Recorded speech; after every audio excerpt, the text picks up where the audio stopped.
everyone. I think that we are being, I think we are on. Are we on, Nick? Yes. We are. I just don't see everybody. So I will encourage everyone who's participating to actually, if at all possible, to show themselves if you feel comfortable. So turn on your video so that we can see you and we can all be part of the beautiful mosaic that we can see here. So this is Thursday, 3 p.m. And I am Rogerio Pinto, and I am a professor in the School of Social Work at the University of Michigan. And I have the pleasure to be the host for this event, which has been taking place for the past, I guess, 14, maybe even 16 weeks by now. I don't even know anymore. It's been since the very beginning of COVID-19.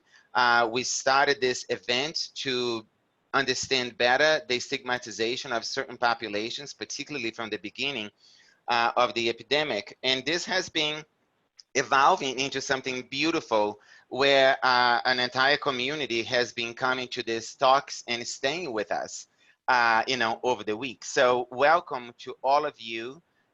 We have participants here from across the country, really, and many of them are related to the School of Social Work. So without a lot of talk, I just want to make a few points before I introduce my guests and we begin this, what I'm hoping will be an excellent and powerful conversation as all of the other ones have been. So this event is actually sponsored by the Faculty Allies for Diversity. My co-chair of that committee is on the screen with her child, and she's going to do a little wave for us, Eddie Weaver, my wonderful colleague, assistant professor in the School of Social Work. And I'm sure that the other members of the committee are probably joining us as well. Todd Horencall, Trina Shanks, David Cordova, and Lorraine Gutierrez. So since last week, we have been talking about social work, white supremacy, and law enforcement. It's interesting because white supremacy is usually talked about in social work about other people's white supremacies, perceptions, other organizations' way of dealing with whiteness and white supremacy and anti-blackness. Uh, but here we are at a moment in time where it's being suggested that social workers could come in and work side by side with law enforcement, and that as social workers, we might be able to resolve a lot of the problems that we social workers have been criticizing in law enforcement for a long, long time. And that includes the issues related to white supremacy and the times at which, police behaves in a way that ends up hurting instead of helping the people that they are supposed to be helping.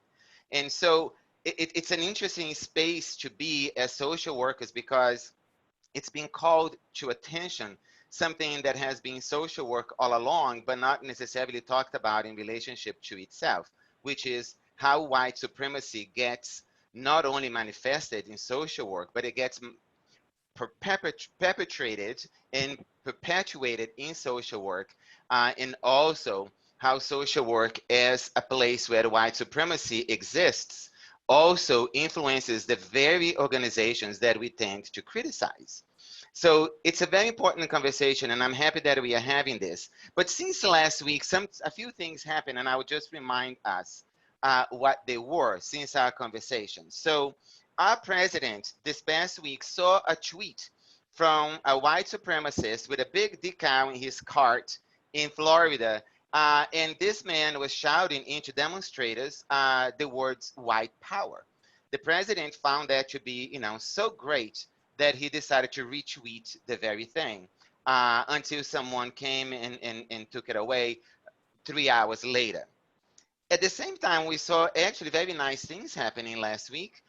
We know, for example, that South Carolina, the last state to pass a hate law, actually passed a law where crimes that are, racially biased can be charged as being racially biased. So this is a very nice, well, I wouldn't say nice, it's a necessary thing that should have been there for a long time. Mississippi abolished its Confederate flag. It's not perfect. It still has all kinds of things that the flag still will have to carry on. but it's a good thing to know that it's not going to be there. Demonstrations have been happening across the United States, everywhere, and many of them now, if not all, carry the slogan "Defund Police" and fund social services. And that's where we come together, right? I mean, this incredible moment where people are talking about defunding the police and saying that defunding the police is actually to fund more social services and bringing those two types of organizations together. The last thing that I say that happened this week, which I think it is important, we had the first virtual congressional briefing about social work and the future of policing. Nobody in that briefing talked about white supremacy the way I think we are going to be talking about today.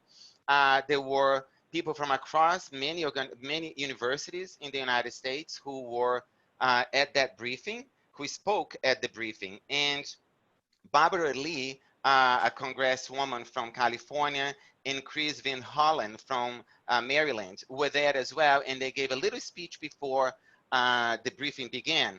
And what they are talking about in terms of passing a bill to resolve the problems that we see is that they would like to have federal grants that will be given to localities to decide how to use the funding to combine law enforcement and social work. One thing that became very clear to me from the briefing and from all the conversations that have been happening this week in social work is that everybody, has an opinion whether or not it's good or if it's bad for social workers to work with law enforcement, but nobody is really digging in and really analyzing all the history that that we need to be analyzing, and very few examples actually have been brought up to the surface that exemplify the great ways that this thing can actually happen. So I don't want us to be exposing and discussing only one side of this enormous conversation that we have to have. I think that we need to know what's good and what's bad about any proposal. So today, I would like for us to discuss social work, white supremacy, and law enforcement, what may be good and what may be bad about it, and taking into account all the history that we have behind us. For that, I invited four very special people. One of them is an old friend and colleague and who supervised me many years ago in New York City, and that's Regina Jennings, who is a clinical social worker, a multicultural therapist. And the major reason that I invited her is not, she has all kinds of, incredible things to say, and it's extremely intelligent, but she's been doing clinical work for many decades in New York City, and the majority of our students happens to be clinical students, 70% of them. And I think if we are going to be understanding this, we need to understand how those students can work in doing anything with a social justice lens. And Regina can help us understand that. To her right and to the right of me is Dominique Crump, one of our former students, who will, as she comes on, explain even more where she's coming from and the wonderful things that she has done for the school. To the right of Dominique is Daicia Price, a clinical professor in the School of Social Work, who also came to talk to us about her own experience working with law enforcement. And in the middle of the panel, unfortunately, we cannot see him, but that is Andrew Domzowski. He is a Northville Township Community Services police officer who has worked with Daicia, and he will give us, in many ways, his perspective from law enforcement. So without further ado, what I would like for us to do before I ask the first question, which will go to Daicia, to just join me for a moment of silence so that we can think about and meditate upon the many lives that have been lost to COVID-19, which is what brought us together in the first place, and of course, all the many lives that have been lost by brutality across the country. And here I'm not just saying physical brutality, I'm talking about emotional brutality, physical brutality coming, including from our White House. So please join me.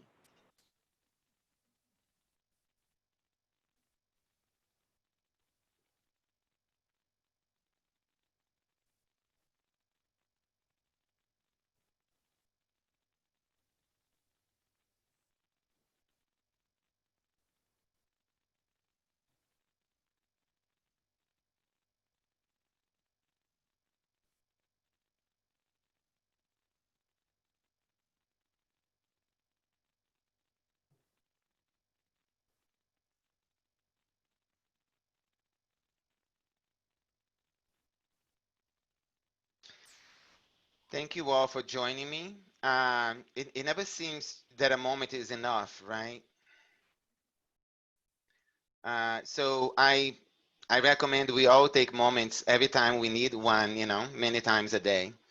So I'm going to start with Daicia by asking her to just describe to us a little bit more of who she is, and also what it is that she has been doing that is related to law enforcement. And then as a way of also introducing Andrew, as he's been doing the work with her. Okay. Thank you. Thank you all for joining. People who know me know that being brief is not my strong suit, but I'm going to try. Essentially, I want everybody to know that my history with law enforcement has been very volatile in the past. So a lot of people know that I have a son that's been incarcerated wrongly. He's incarcerated for a wrongful um, um, jury verdict. I've been assaulted by a police officer. I've been in jail myself and been incarcerated. So, and long trips of visiting my loved ones in prison my entire life.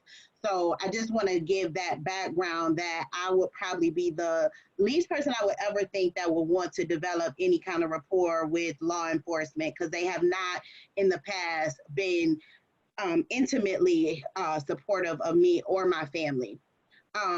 So I want to preface it with that. I want to say that as I've been doing continuous work with the African Center, with the new leaders at African Center social work, one of the things that has been very clear to me is that a lot of the ideas that I carried around with me, even not liking police or not liking or wanting police to come when I had an issue, really were rooted in white supremacy. I think that the criminal justice system is rooted in white supremacy, and it doesn't really fall in line with my natural idea of that we're all a collective being and we're only as strong as a person that has that needs the most support. And so from recognizing that I can say I want to be African centered, but then I'm still operating in a really Eurocentric and cancel culture type of way, made me start thinking about how do I navigate in different spaces in my world. And also thinking about where my sphere of influence is. So, as a behavioral health professional, one of the things that I've been really thinking about is my son. I was really concerned once when we had to call the police about his mental health challenges. We didn't want to call the police, we actually wanted to call mental health services or ambulance, but the first people that came were the police. And how that disrupted a lot of my household. So, and just so you know, yeah, so I have a Black son, I should say that. So thinking about those things and recognizing what is happening in the world, because I think a lot of people have this idea that they know what's going on, and I realized that I really didn't know what's going on, and I thought I had a lot of ideas of how to fix things and all these things, and then I ended up finding out that, oh, guess what? When you do an assessment, you'll find out that there's a lot of things happening in the community that you don't even know about. And I was introduced to the crisis intervention team that is a program that's focused on training officers and being able to engage with community members using a trauma-informed policing approach, but also building community connections with the mental health providers. So in both trainings that we've been in, that I've been in, have been a combination of behavioral health providers and law enforcement and learning from each other. From that, I've been really mindful about the fact that the same way white supremacy is impacting me, my field, it also impacts law enforcement.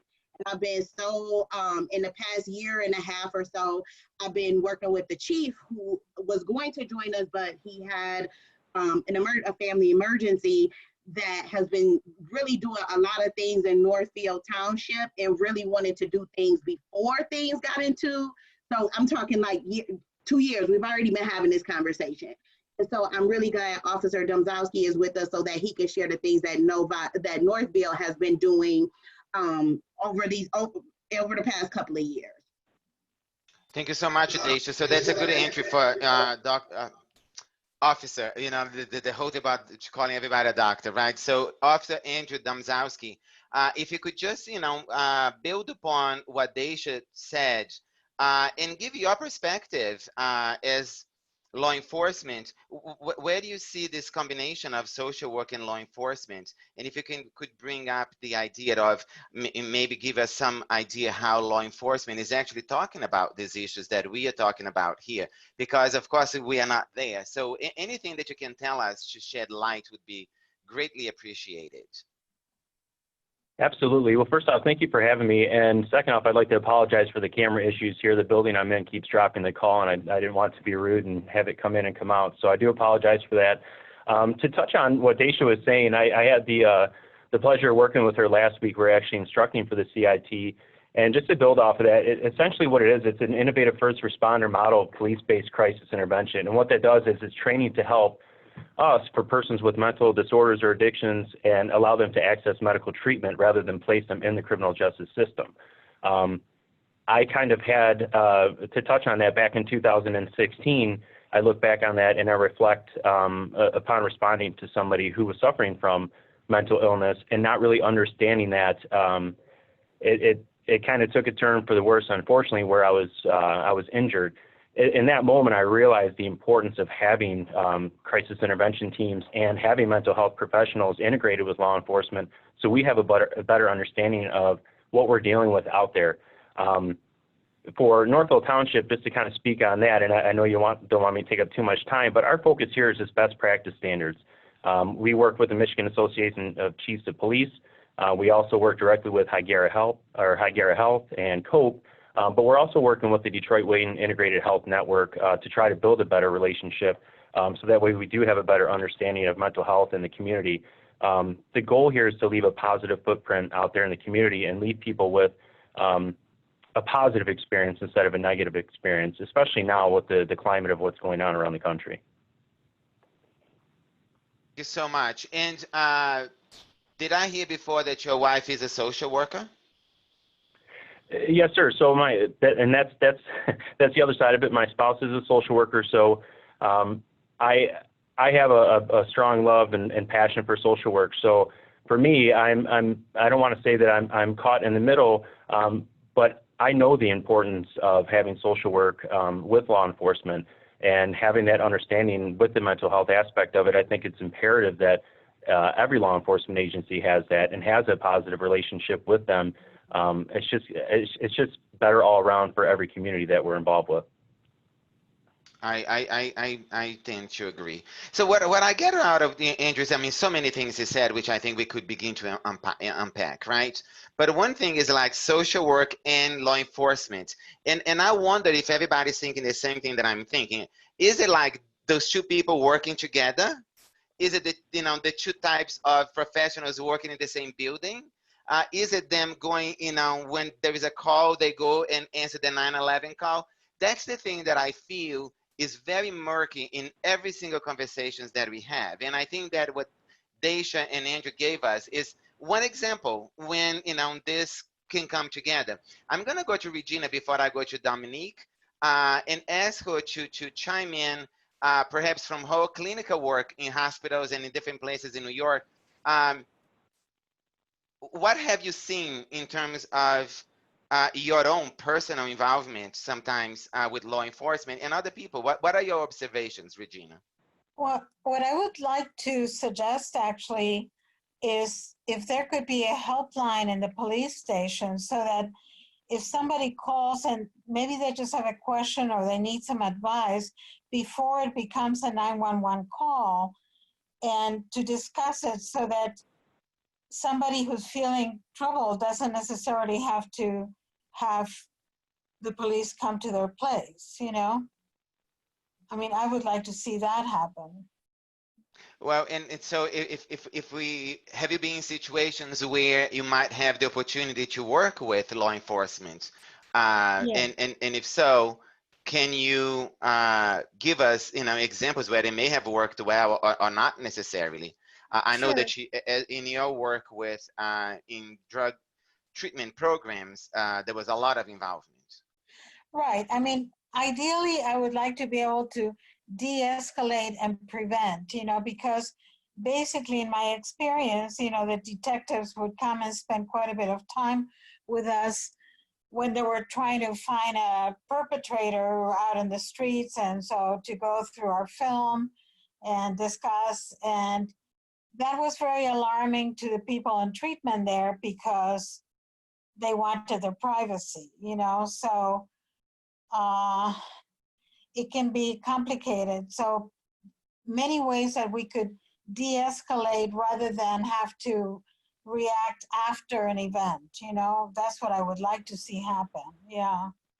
So is it true that what I'm hearing from you is that so this is yet another possibility, which is not necessarily working together. It's just maybe a social workers becoming the in-between situation where a call comes in and the social worker then makes an assessment as to how it needs to be directed? Yes, and what the social workers already know the policeman, so they know who to call, what to present, and how to get help for the people prior to having to go in and make an arrest, So, or not make Regina, the arrest. right, because Regina, one of the things that you're mentioning, and this is where I think the clinical pieces come, there's two pieces. One, we have to ask ourselves, why do people not call social workers when they're having a mental health crisis, right? So why are the clients in the community not reaching out to the service providers? Because here, and I know every state and country and local place has their own thing, but we have a 24-hour crisis line. We have a crisis mobile response team that will come out. We have all of those things, but people don't call them, they call the police. And so to me, when we talk about this thing about social work, there's still a huge distrust of social workers in the community, and it's preventing them from wanting to deal with us. So this whole thing that people are thinking is a great idea is actually, it has to be combined. Because we have to all do our work to say, well, why aren't people calling mental health professionals? They know they have a lot of the people have a mental health professional, have a clinic that they go to, but their family and they are still calling 911, and here come the police. So when people are talking about defunding anything, at a talk we had that in Livonia, Officer Domzowski and I was there, and what people were really saying, some people said, don't defund anybody. Defund both places to their full capacity. Fund mental health so that we have more accessibility. Fund police to their fullest capacity so that they can be trained. And it's not about defunding one or the other, but making sure both entities are able to function in their best way. And so, Regina, I definitely appreciate you saying that, but I know we have all of those things, and people still call 911 because that's who they look to provide safety. Right, we have some cleanup to do because sometimes social workers are thought of people that, protective services has been called and their child ends up being removed. And there's a lot of stigma that, and a lot of work that we have to do to inform the public as to what our multiple roles are, and even we don't really know, and the police doesn't really know always what the troubled areas might be, who might be in trouble. So there needs to be more communication between the community and all providers, Absolutely. So And I'm sorry. wait a moment, Daicia. Let me because I want to get to Dominique. Yeah, I'll come Dominique. back to you. I promise. Because the question that I think Daicia and Regina are going at is, why isn't the community calling the right place, right? I mean, because what I'm hearing here is that the community doesn't want to call the police, doesn't want to call, it's calling the police when it should be calling something else. A protective service is getting calls when something else should be getting the calls. Oh, so what I hear is a lot of confusion. And I think that the confusion comes from not trusting. And I think that not trusting is rooted in white supremacy, among many other things, right? So I don't want to give you, it's not that you have to give us a definitive answer, Dominique, but I do want to bring to this conversation why it is that communities don't trust, the systems that we have in place. Okay, so my name is Dominique. I first want to thank my ancestors for surviving their kidnapping and enslavement, segregation, Jim Crow, racism, the school to prison pipeline, the prison industrial complex, the race-driven war on drugs, redlining, and so much more, so that I do have the opportunity to be here today. I also want to recognize that at the University of Michigan, we learn here because of the Anishinaabe, which include the Ottawa, Ojibwe, and Potawatomi, as well as the Wyandotte Nation, who were forcibly removed from these lands so that the university could be established. This land was not a gift, but a relinquishment of ancestral land in exchange for the promise of education for American Indian youth. The state of Michigan then assimilated and exterminated Native youth in the Mount Pleasant Indian Industrial School. So I wanted to make sure I started with those two things. I am a social worker. I graduated from the University of Michigan School of Social Work in December, and I had the pleasure of learning under Daicia as a new leader in African-centered social work, as well as a HRSA SUD scholar. And I currently work at the school primarily on economic inequality issues with Dr. Trina Shanks and Dr. Laura Lean. But as social workers, you know, we keep our hands in many pots, so we can't seem to help ourselves. So I have my hands in other pots, and one that I'll highlight today is that I started a restorative justice project to support those named as assaulters on various Twitter pages. And in regard to the question about white supremacy in these spaces, I think that it's very difficult in this country for people to be accountable to history because we are in a very individualistic place. So no one wants to take responsibility for what they feel that they didn't directly do, but white supremacy does permeate all of our system. So this country was stolen. The people who began this country did so off of stolen land with the labor of African people who they kidnapped and enslaved. And we see the lasting impacts of those actions through intergenerational trauma exhibited in communities of color, particularly Black and Indigenous communities in the US. And you can look up the statistics on that from a wide range of things. So that's the first thing I think that needs to be acknowledged, and in whatever field that we're in, that white supremacy is the default. And until that can be accepted largely, I personally do not believe that we will see large scale changes. And then, so as it's been alluded to, social workers and law enforcement officers have had a violent history of harming communities, particularly Black, Indigenous, and communities of color. And having us team up, I think will actually lead to an increased lack of trust if we don't do what Daicia was mentioning, which is really, really do the work and figuring out where that mistrust comes from. And I'll stop there because I have a couple of other things in mind to talk about, but I'll stop there for the flow of the conversation and we can come back. And we will come back to you. You know, like the whole point here is to connect those things as best as we can, you know, within an hour. But I want to bring Andrew back to the conversation because we had really talked a lot about social work practice, and I want to bring us back to the idea of law enforcement, which is, I think, in many ways, the thing that we understand the least. So, Andrew, if you could answer this question, I mean, as best as you can. So one of the things that came up in the virtual congressional briefing is the idea that, you know, Congress might want to be funding localities through these federal grants. But the core idea of what they have in mind is that when someone calls 9/11, that it would be a moment where the person receiving the call will make a decision whether or not the situation is a violent situation, which would call for law enforcement, or a non-violent situation, which would call for social work. And I wonder if you could, in some ways, just help us understand how does a 9/11 call actually works? And I'm asking this very specifically because this is like where Congress is thinking where the intervention needs to happen, right? But I don't know exactly what happens when a 9/11 call gets made. So Andrew, if you could just speak about that to us, if at all possible.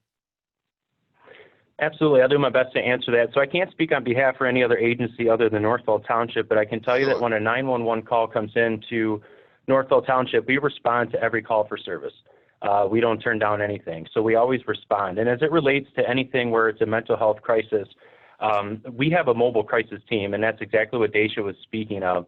We work directly with Hagera Health, and we also work with COPE. What COPE is, it's a community outreach for psychiatric emergencies. That mobile crisis team is activated in the event that somebody is in a state of crisis, and we'll have them come out, social workers, to speak with them on the spot rather than try to take action ourselves. But with that being said, we also have the crisis intervention team, which the goal here is to train all of our officers in crisis intervention to be able to de-escalate that situation rather than have any type of incident turn into a hands-on situation. It's about diversion here. We want people to get the help and the resources that they need rather than go to jail. Jail isn't going to do them any justice. They need the proper resources in order to better themselves. I do pride myself on that, being the CSO here, and our chief is very progressive in trying to make a change, and I'm grateful for that. So when you're speaking to the 911 calls, again, every call that comes in for us, it can vary. I mean, it could be a suicidal subject. It could be a domestic violence altercation. And if you're speaking on the idea of a social worker responding to a potentially violent situation, and if your question is, do I feel safe with that? I would have to say no. Having a spouse in social work, I don't think that I would ever feel comfortable knowing that my wife is going to what the call taker says is not violent. Any situation can become violent, and at what point, what is going to happen in that situation when they're there without anybody else? So again, I'm kind of caught in between on that, and maybe Daicia could touch a little more on that, again, being a social worker and how she would feel responding to something like that. But that would be my take on it, sir. No, it's great. So what I'm trying to do here is to get a little more into the details of how this thing that we are talking about could actually happen, right? And looking at models that are already there, and begin to understand what's being proposed at a very high level, right? I mean, a briefing to Congress is not, doesn't happen every day. And to me, is a little worrisome when a bill may be introduced and the core of that bill relies on this idea that when, a 9/11 call goes out, that someone out there will make the decision whether or not it's violent or non-violent, and then determine who's going to be answering, right? So, Daicia, what are your thoughts about that? I think, and I was trying to check in with the chats as well, and I think that it's really about understanding what are some of the root issues and challenges that people present with. I would personally feel very comfortable intervening in a crisis with a client that was my client. I think one of the things that I was asking Dominique about was consider, and Regina, is about the training that clinicians have and social workers in general, is that if anybody tells you they're considering suicide or anything like that, is to automatically call 911. And so I'm just looking at people, and I want to know, have people told you, or have you heard people, have you been trained that if someone is feeling suicidal to call 911 to get intervention? You shake your head. Not my students, but other students. Y'all not saying anything. So I wonder, what does that mean? Have you been told anything, or what do you do?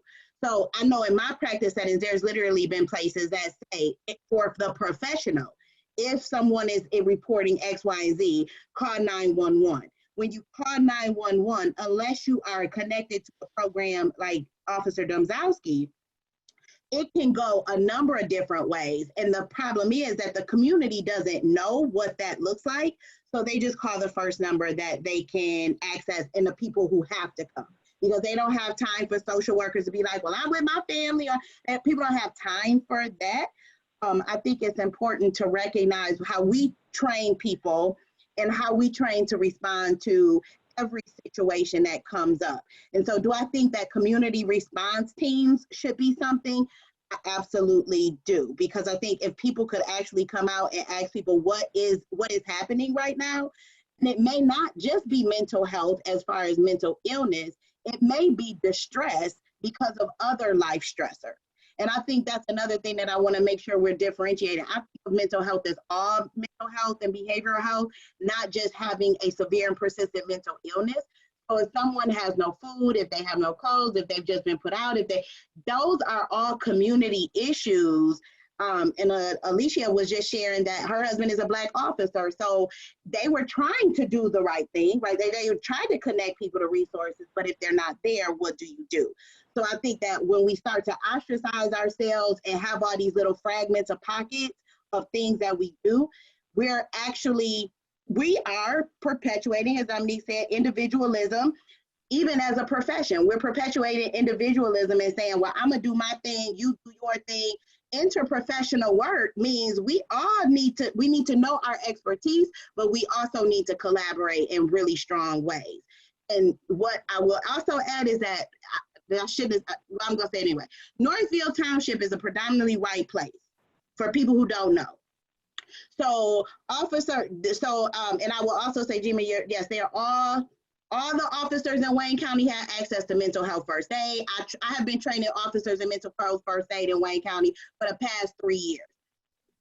We saturated them with that. The Northville Police Department or police agency is a resource, I would say, has forward-thinking people, right? So this is somebody who took time out of their day to stand in for a chief. The chief was going to join us. They want this so badly. So of course they're going to be the ones that's connected to all these places, but nobody hears about them. They hear about the place that's under-resourced, like Inkster, who have, not enough officers, and they're trying to figure out how to police their community. They don't even have a CMH in Inkster. They only have one system. So Daicia, let me just ask a question for all of the panel, because it's connect directly to what it is you're saying. So the little research that I have done showed me, for example, that even the dispatching of 9/11 calls are funded poorly. It's very disparate from jurisdiction to the next jurisdiction. And so I'm going to go back to Regina, where in New York City, a city of 8 million people, right? One thing is to think about, a small city in Michigan where things are working well, perhaps because it is small, right? And because someone at the top made the decision that they will be doing, something a little more different. But when you think about all these things, Regina, how feasible do you see? 9/11 is very different everywhere. There's in every precinct has, one overall culture, but every precinct, like every school of social work, has a very different culture, right?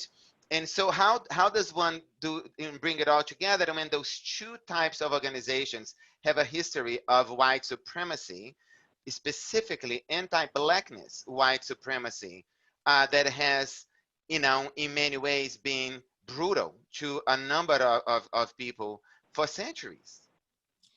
One of the suggestions that I have now is to include the schools, like when children are 10 to 15 or whatnot, to have regular meetings, regular curriculum where social workers are invited, a police person is invited, and their full discussions as to what the issues actually are in the community, because I think we have all stated that there is a bit of a cloud, we don't really know sometimes what the issues are, so how are we going to know how to handle them? So additional research means getting to know the communities, the schools, the hospitals, the stores, the shopping areas more thoroughly, and to bring the community together. Otherwise, we all fall into separate pieces. Yeah. And how do you connect what you just said, which is great, which sounds to social workers, a lot of, what we call macro people, right? Advocacy. How do you connect all those things to the majority of students in our schools who are interested, many of them, to do clinical work, and many of them private clinical work?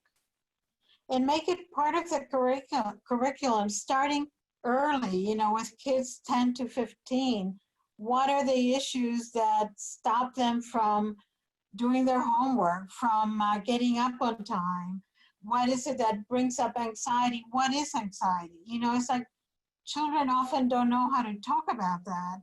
So hand them the language, to facilitate communication. I think we all need to grow for the system to work. Otherwise, we're just taking care of separate pieces, you know? I still want to push Regina a little more because she's been doing this for a long time. I still would like for you to be more specific about, someone who wants to do clinical work. And many people feel that, doing clinical work is very different from all the things that we are talking about, where, doing clinical work won't even involve anything related to law enforcement or anything necessarily in the environment. I mean, clinical work at the end of the day assumes that we are going to be looking at the environment inside of the brain, right? So how do we do that in schools of social work where the majority of students may actually, feel that what we are talking about doesn't belong in the curriculum? Bring in an example, bring people from the community to the classes, let them tell their stories, let them tell what helped them, what worked and what didn't. Clinical work is not just about talking about dreams, it's talking about every day. Are people getting enough food? What do people who are not getting enough food end up doing? And what can we do to prevent that? Prevention, I think, information, prevention, education, it has to come first before there are tragedies, So Dominique, I want to go to... Can I please say something again? Yes. Dominique, maybe you can say it too, because I'm looking at the chats and I just think that for people who are clinicians, one of the things that I've been trying to share with them is, can you also use your clinical expertise to work with officers, right? So I do have some former scholars that are employed or have been employed by police stations and agencies where they are specifically there to support the officers. Because I think we often forget that a lot of the responses from officers, when you talk about human behavior, has a lot to do with training and the experiences that they've had. When somebody responds reactively in a crisis, we want them to be ready, but you have to remember they live 40 hours a day, oftentimes in fear of what they're going to approach. So human behavior in a social environment says, I'm going to be on guard every time I walk up. Why are we expecting them to do anything different without behavioral health support? So as clinicians, I implore people to think about, how are you going to support the officers that have seen all of these different things and being able to cognitively restructure their thoughts so that they can actually be effective? How are you going to support these officers' children who have been bullied because their fathers are police officers, and that's going to impact? You think they're going to like you? No. You think they're going to like other people if all we're saying is that their fathers and mothers are awful people? What do you think that does to a child's human development, right? We have to be careful about all of these things that we're doing, and how even just thinking, oh, quick fixes, tear up the police department, just do, okay, yeah, that's what we'll do. So I just want to think, as clinicians, it may not even be about what you might do in a public behavioral health system. You also have to remember that there are officers' families that need behavioral health services. And are you going to be ready to even challenge them or help them to see the discrepancies in their thought process when they come in and say these things that are problematic? I think that the majority of, maybe not, I will speak for myself. I think that many of us would agree with many of the things that Daicia said. I think social workers are here to help anyone. So of course, our code of ethics specific says we are here to help anyone. And right, at least as a mission. So I think that mission would include law enforcement personnel and their families as well. But I don't want us to forget that the reason why we are having this national conversation is because the national conversation is about what has been perpetrated by law enforcement towards specific populations historically. And so I just don't want the white supremacy theme that we have been dealing with for weeks now, to dissipate. I wanted that to come back to be the centerpiece of what it is that we are talking about. I think that social workers would be absolutely happy to train, law enforcement to do a better job. But the situations that we have seen on television, they were not, I mean, I don't think that any training, and I think this has been said by many other people, law enforcement has been trained, and many of Yeah, the that's people who not have going to cut committed, it because let me finish this, they're and then I'm going to let behaving. Dominique talk. So I just want to bring us back to a very clear thing that we need to understand before we can have a nicer marriage between law enforcement and social workers. We do need to contend with the fact that a lot of the things that are surfacing now, they are surfacing because of really horrific actions that have been perpetrated by a particular institution, in our country. And yes, it's not every single person there who does it, but clearly as an institution, that's what we are grappling with.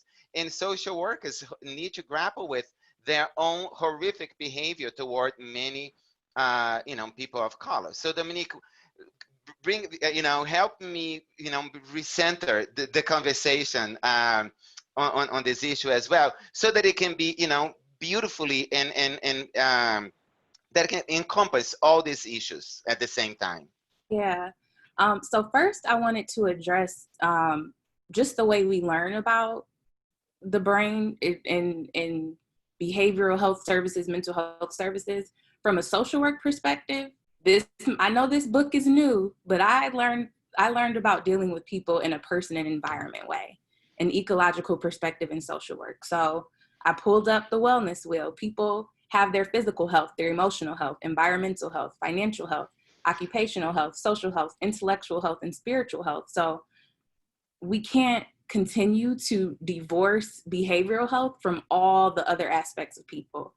And I know we have people who have been clinicians far longer than me here, so I'll put a pin in that. In terms of white supremacy in law enforcement and in social work, the open letter that kind of launched this conversation that you sent us said that as an evidence-based profession, social workers, we need to acknowledge that there is no evidence that reform strategies such as bias training can eliminate lethal use of force against Black people or reduce racial disparities at every level of the carceral system. And in some research that I did during the program on this matter, I learned that US officers shoot and kill more individuals than their counterparts in other countries. And it is also proven that Black Americans are disproportionately affected as perceived threats by police officers. So not actual threat, but perceived threats. And this is not surprising based on what we're seeing. There was a gentleman in my father's Facebook comment saying, not all cops. And I said, well, where are all the good cops when this is happening? Where were the good cops when someone had their knee in George Floyd's neck for almost 9 minutes? The United States police force are inherently rooted in social control and benefit those in power. And it was not rooted in protection for all. And so what I'm always getting at is like the roots of it. And so, yes, we can do all of these things.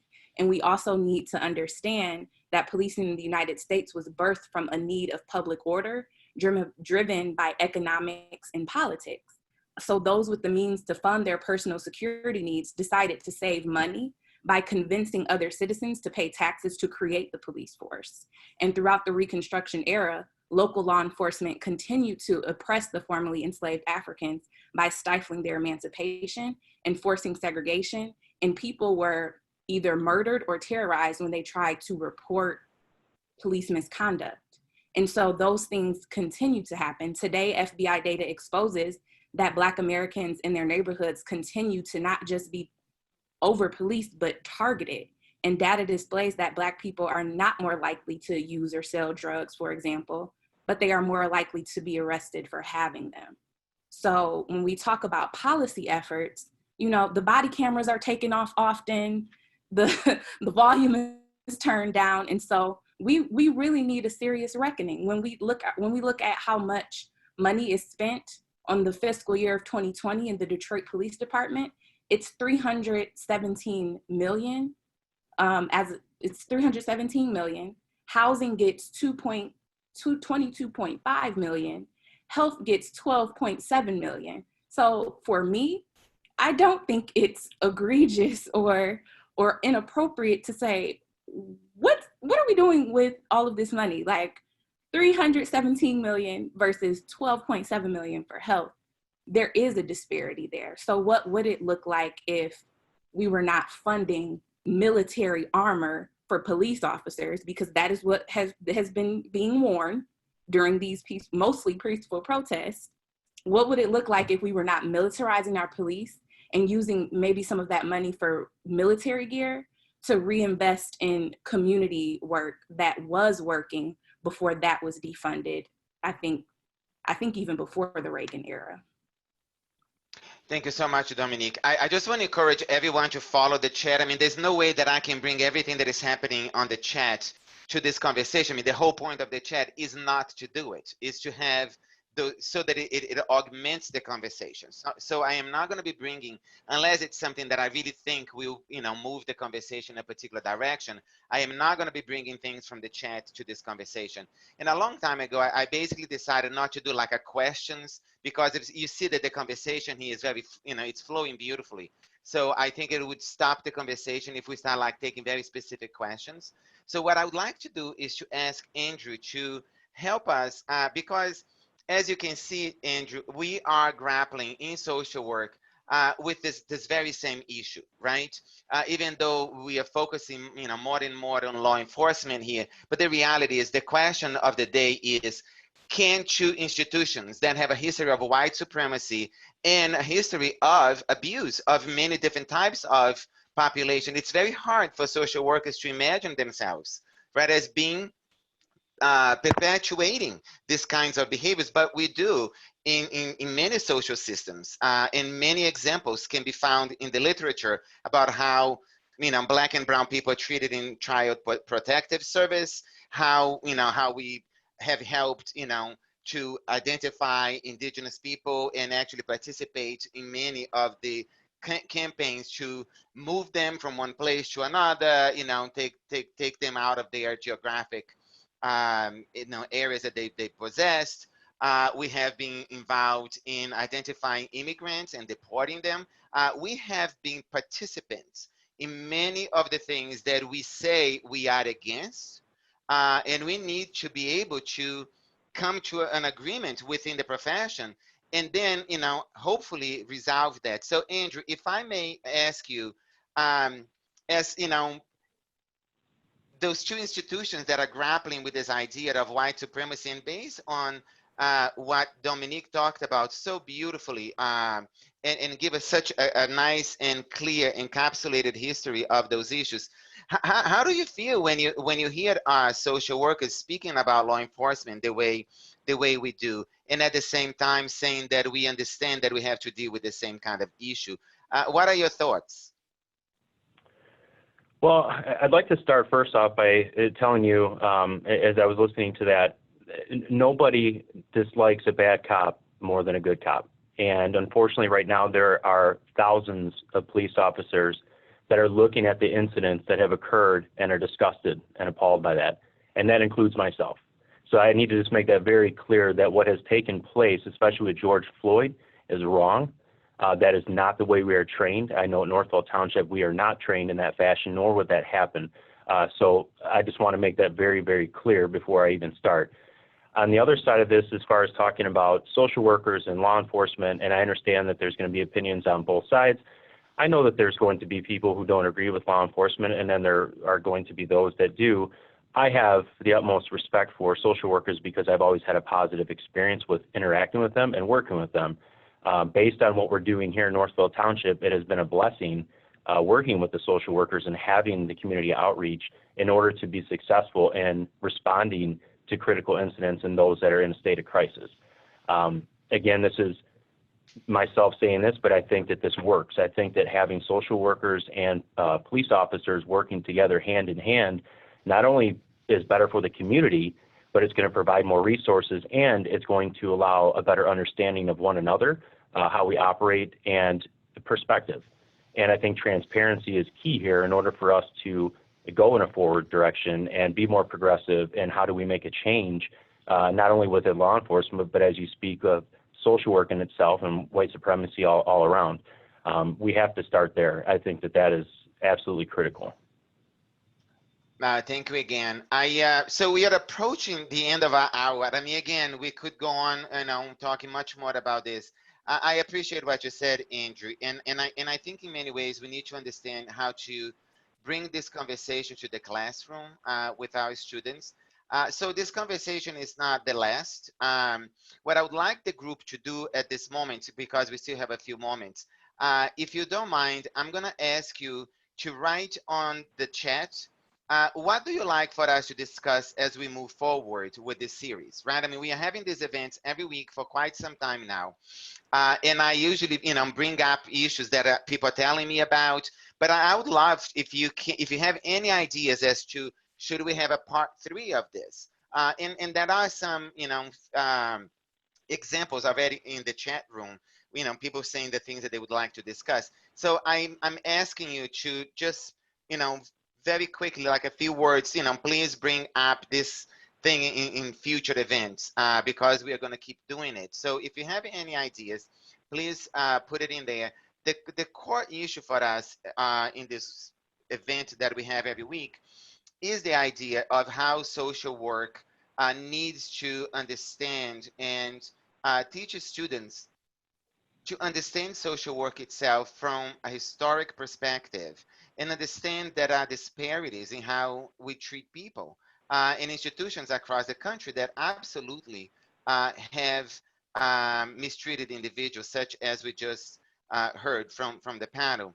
And as Andrew said, I mean, not everybody behaves the same way in any institution, and not every person who is a professional behaves like the next professional, right? I mean, we all have differences, but there is something to say about institutions perpetuate differences.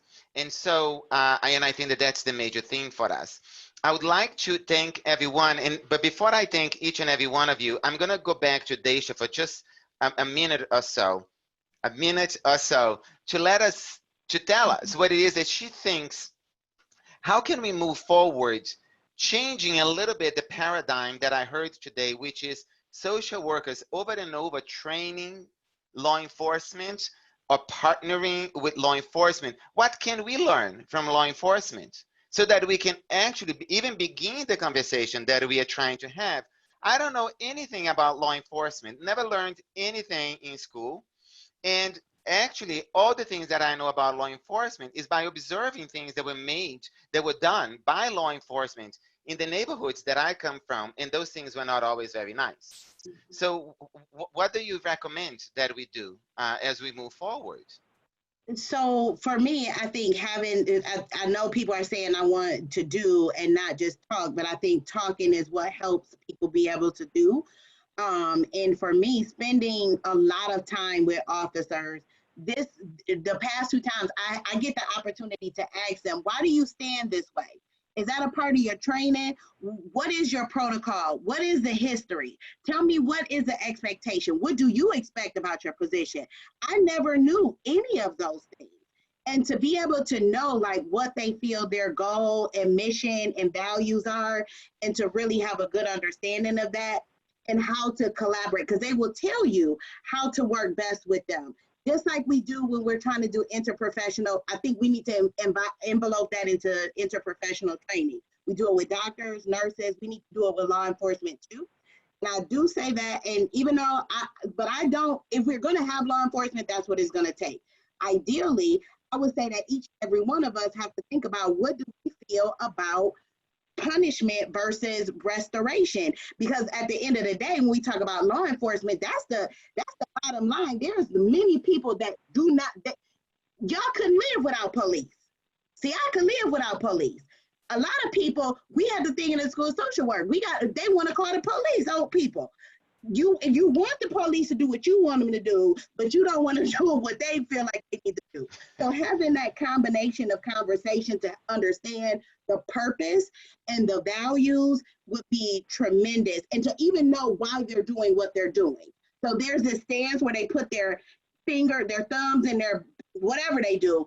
I've learned now that there's a reason for that. Like, there's a literal reason for every single thing that they do. And when I know it, I feel more comfortable and I don't have to be on guard. So those are some things I would say.